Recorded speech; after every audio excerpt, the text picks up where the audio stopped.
All right, so today we're going to review some more factoring. So we're going to practice some GCFs and then factoring the really hard trinomials. So here, there's an x here, but not an x here. That means you cannot factor out an x. So the only thing you can factor out is a number. So you look at your factor chart and you say what number goes into the largest number that goes into 14 and 8.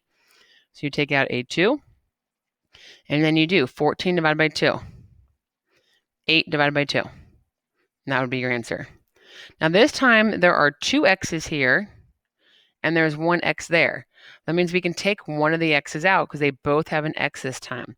6 and 7, if you look at your factor chart, do not have anything in common besides a 1. That's why there's no number out here. So I'm going to divide each of these by an x. So I took the x out from here, and I took one of them out from here.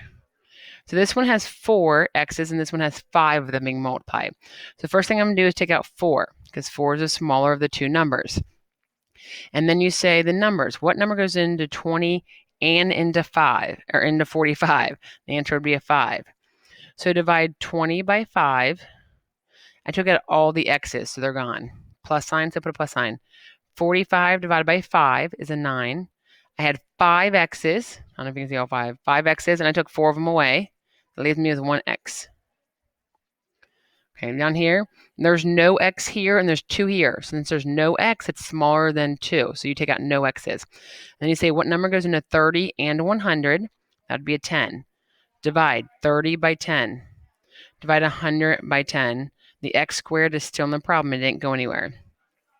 This one, I have an x here and 2 x's here, so I can take an x out of the outside.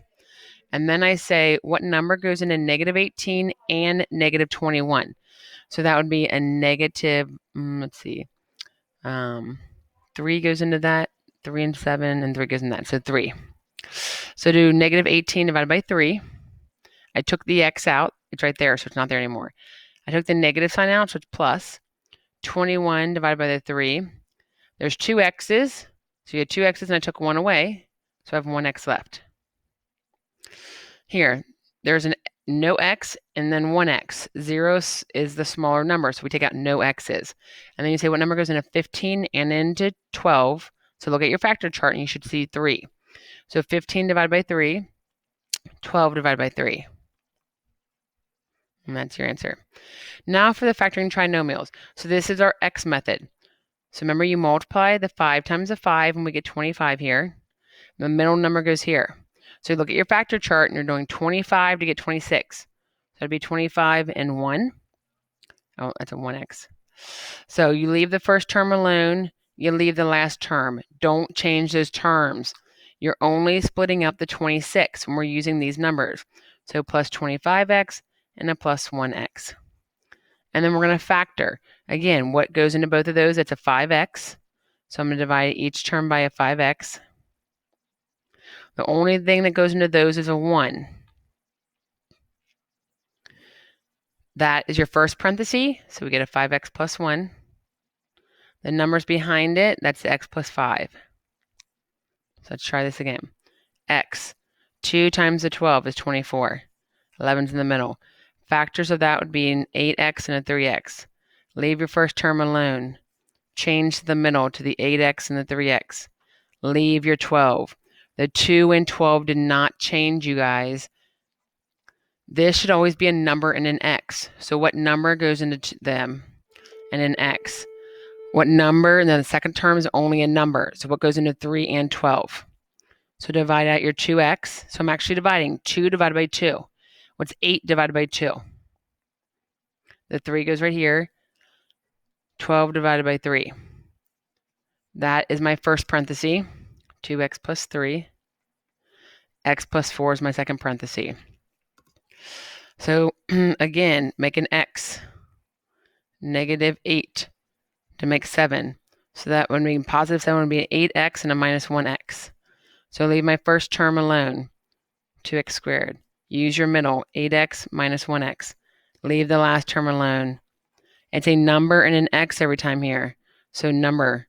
This is always just a number. Remember, if the third term's negative, you always pull out a negative. So divide out your 2x. So 2x divided by 2x. 8 divided by 2. Remember, these parentheses have to match each other. So divided by a negative 1, we get x plus 4. That's my first parenthesis, 2x minus 1, and then x plus 4 is my next parenthesis. Multiply 15 to get negative, so that'll be negative 15 and negative 1. So I leave my first term alone. And then I get a negative 15x and minus 1x. A number and an x, always a number.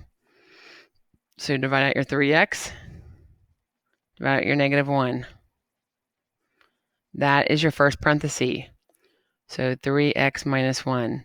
Behind it is your next parenthesis. I'm going to do one more. Okay, so multiply here, we get 36. Trying to get negative 20, so that'd be a negative 2 and a negative 18. So you get 4x squared minus 2x minus 18x plus 9. So factor out a 2x here and factor out a negative 9. Remember, if that term's negative, you always pull out a negative.